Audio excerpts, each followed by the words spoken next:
Wala yung ongoing yung tambak. Yan, may bintana doon na 80 by 90. 80 by 90. Yan, wala nakapaglagay na rin ng bakal. Bali, liters lang yung bakal natin dyan. Tatlong 12mm. Tapos 9mm yung kanyang pinaka stirrup. Ito yung poste na yun. Yun yung magiging poste ng deck. Lalagyan natin ng bubong siya. Okay. Bali 12 na hollow block din yung taas nito mga kasiret. Banda doon is malalim kasi kung makikita nyo yung contour ng lupa dito is pababa. Kaya yan o.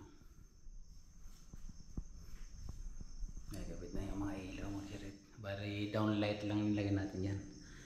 Ito mga cabinet na rin. Yan. Dito ka lang makakita na budiga na naka-aircon. Bali ko lang yan, window type. Yung breaker natin dahil dito. MCB type.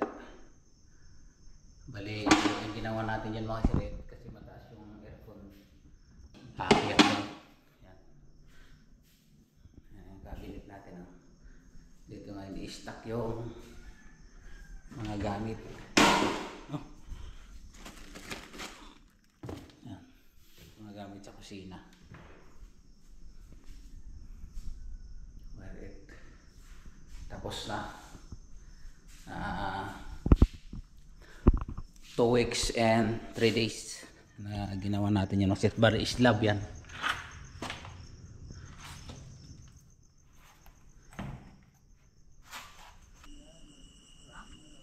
Hindi ko pa na video ate.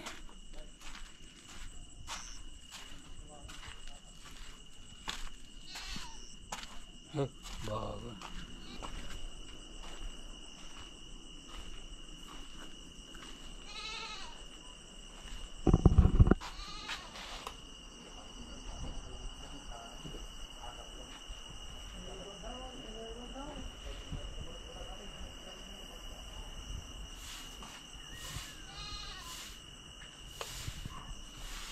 Nay?